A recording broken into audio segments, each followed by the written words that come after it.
Like a Hellcat.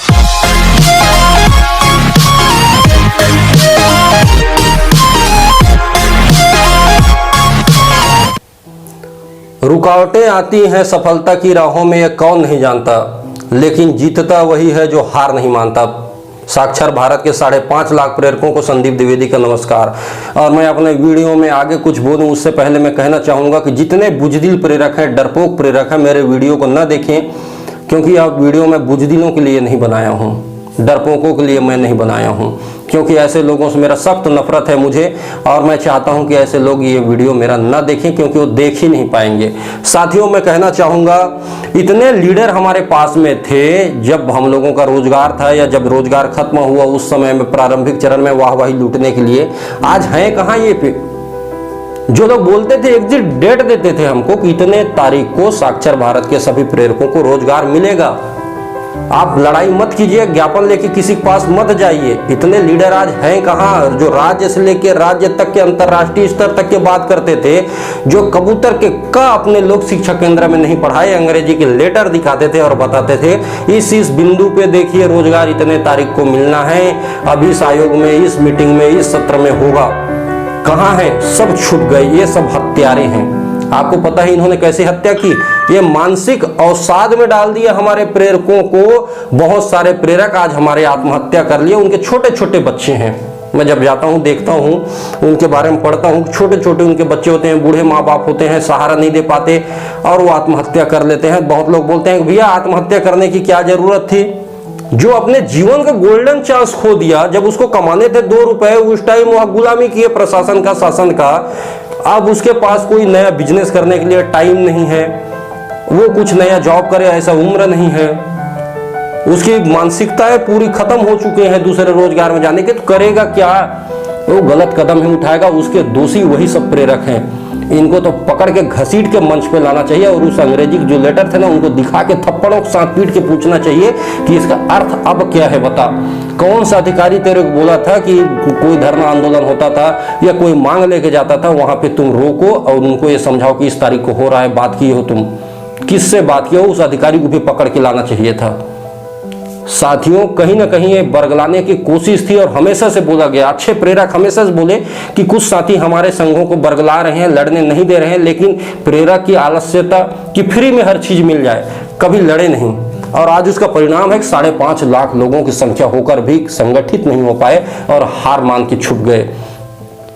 साथियों, मैं कहना चाहूंगा कि आप लोग एकजुटता के साथ साथ में आइए। अगर आप साथ नहीं आ पाएंगे तो मैं मानता हूं कि आप बुजदिल इंसान हैं, सबसे बड़े बुजदिल। आप किस रूप में सुबह उठते होंगे और आईना जाके देखते होंगे अपने चेहरा को? हारा हुआ गांव में जाते थे, इतना प्रतिष्ठा था, मान था, सम्मान था। आप किस मुंह से अपने बच्चों को, अपने माँ बाप को देखते होंगे कि आपके जो भविष्य उन्होंने सोचा था उसको आप पूरा नहीं कर पा रहे? अरे संघर्ष तो कीजिए, हार जीत छोड़ दीजिए। हारना जीतना तो अलग एक परिणाम है, आप संघर्ष ही नहीं करेंगे, वो हार जीत के परिणाम सोचते हैं। ये बुजदिली है, सबसे बड़ी बुजदिल। ऐसे लोगों को प्रेरक में सम्मिलित कहां से किया गया, मेरे को यह समझ में नहीं आता।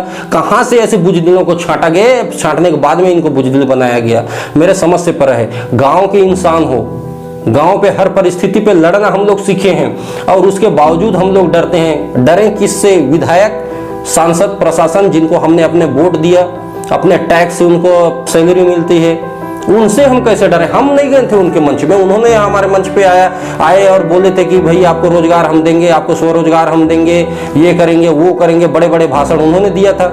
आज हम लोग डरते हैं कि भैया उनके पास कैसे जाए, क्यों नहीं जाए? हमने बोला था उनको वादा करने के लिए, हमने बोला था 10 साल हमारा खराब करो। कुछ विद्वान आते हैं, बोलते हैं भैया आप लोग स्वरोजगार इतना सरकार दे रहा है, आत्मनिर्भर बनो। आत्मनिर्भर क्यों बनेंगे? 10 साल हमारा व्यर्थ किए हो आप आत्मनिर्भर बनने के लिए। अब बता रहे हो, उस टाइम क्यों नहीं बताया जब गली गली काम करते थे?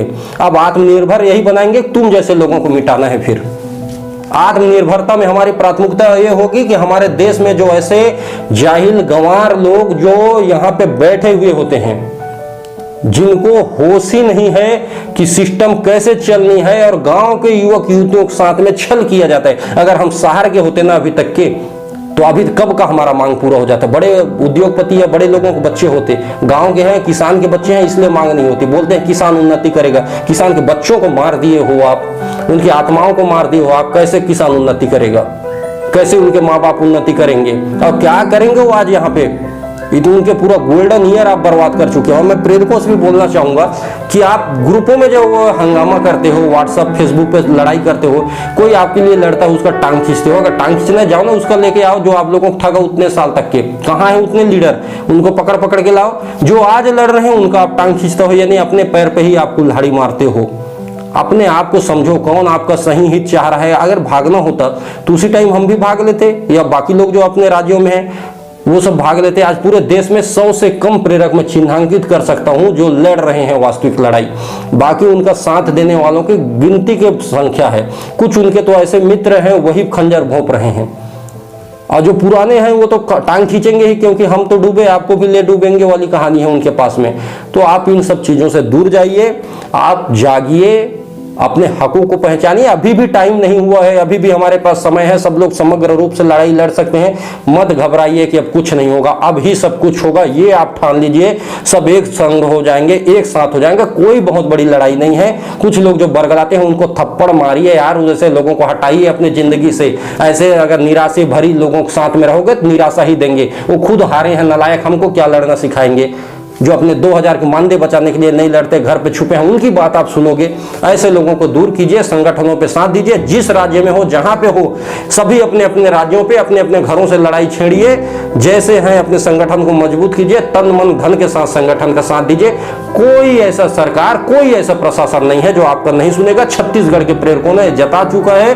और अभी हाल में ही जो पढ़ना लिखना अभियान आया था, जमीनी स्तर पर प्रेरकों को बाहर करके, उसको स्पष्ट रूप से कहा गया कि विधायक, सांसद महोदय, आपके घरों पे आके हम बस जाएंगे अगर ये कार्यक्रम चालू करोगे। पैदल पूरे राजधानी तक यात्रा करेंगे। कार्यक्रम तत्काल बंद कर दिया गया। इसी तर्ज पे आप लोग भी आगे आइए। मैं सबसे अनुरोध करता हूं और सबको धन्यवाद देता हूं।